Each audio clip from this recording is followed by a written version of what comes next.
Braile Darpan, a theatrical demonstration of whole cloth sensibility, is characterized as collaborative and improvisation. Flooding into one another, tailor to designer, dancer to musician, until there is story. Received by Jyotishka 3 Food and Wood Art Festival as an experimental fashion show, Braile Darpan exhibited a research work of sartorial applied theory as play. Research and production was conducted by Sophie Ray Lee, who was hosted by Deshal Art and Fashion Bangladesh, to explore factory waste solutions in their production house. There, she sought to employ sustainable design concepts, zero waste and waste-consuming universal garmentry, informed by local traditions, and to determine those methods scalable on an industrial level. The play title, Braile Darpan, fuses two contexts from which the work may be understood, the tactile or sensory and the historical. Nodding to one of Bengal's most meaningful plays, Neel Darpan, The Indigo Mirror, availing models, actors, musicians, even a stilt walker, the performing arts provided an accessible medium by which to express the motivations of the research. ঠিক আছে? হ্যাঁ, thank you. ঠিক আছে, ওকে। তাহলে আজকে কি রাত্রিরে গান বাজনা হচ্ছে? হ্যাঁ, প্রথম আমার একটা নাটক স্ক্রিনিং চলছে। ওকে। আমার গল্পের সাথে তারপর সঞ্জয় আসবে আর কিছু লোক গান বাজাবে। আসো। ঠিক আছে। আর কি লাইভ না অনলাইন? দাঁড়া, আমি জানি না what is real anymore. True. চলো চলো, বুড়ো।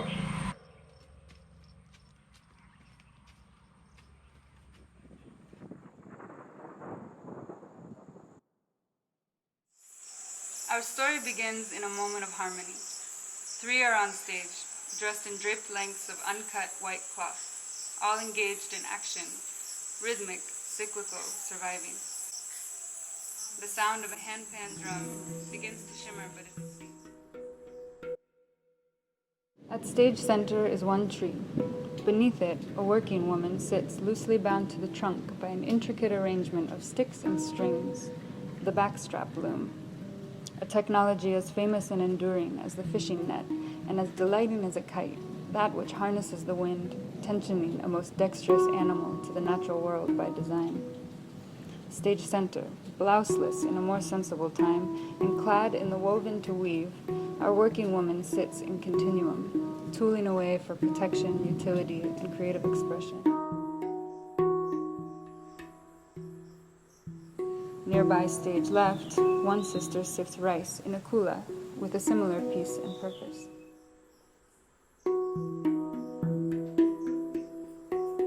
Meanwhile, our protagonist experiments with the drapery of his lungi, 2 meters of cloth, showing the articulation of many styles, sporting them lawlessly this way and that, and parading his innovations. These 3, what they are wearing, creating and eating, how fundamentally their bodies relate to their actions and their actions to the environment. This moment is an ancient past.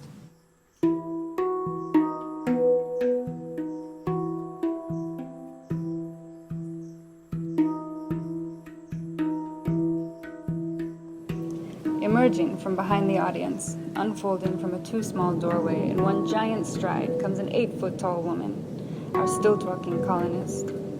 She's dressed from the Victorian era in a fitted blouse buttoned to the neck and a floor-length skirt with lace embellishments, hair neatly balanced atop her head like an apple in a dangerous target practice. One arm outstretched, the other yielding the control of the puppet below her, again by sticks, 2, and strings, 4. She towers over her subservient Jamandar.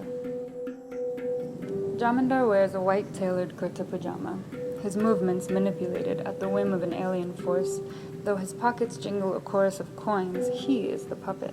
Hands are tied, tongue tied, and the last of 4 strings ties a noose around his neck. Together with agenda, they make their way to stage right to meet the man wrapping in lungi.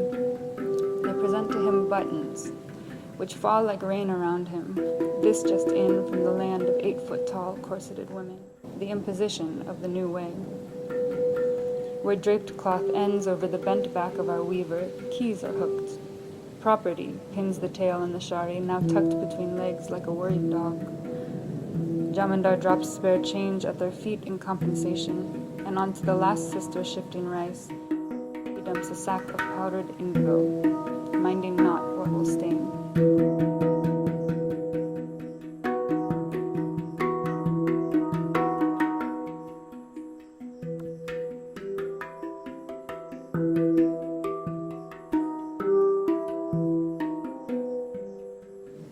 Lights on.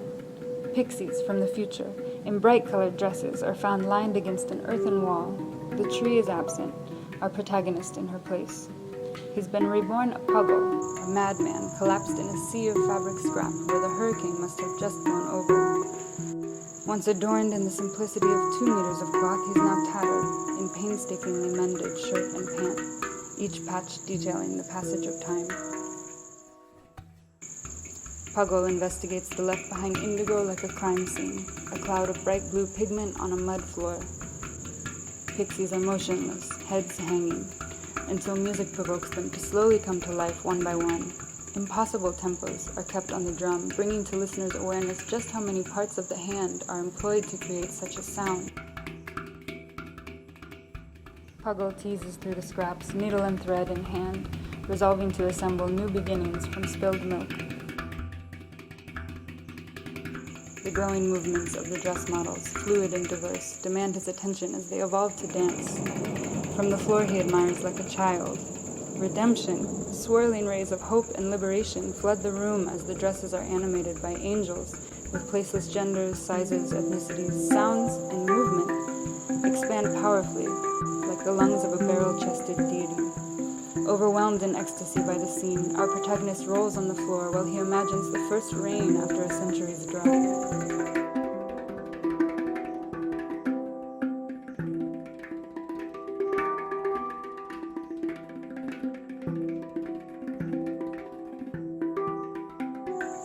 Dancers are equipped with props, colorful, hand-painted masks of animals and birds, the likes of which herald the new year for Mangal Shubhajatra, procession for well-being, made in Bangladesh.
Thank you.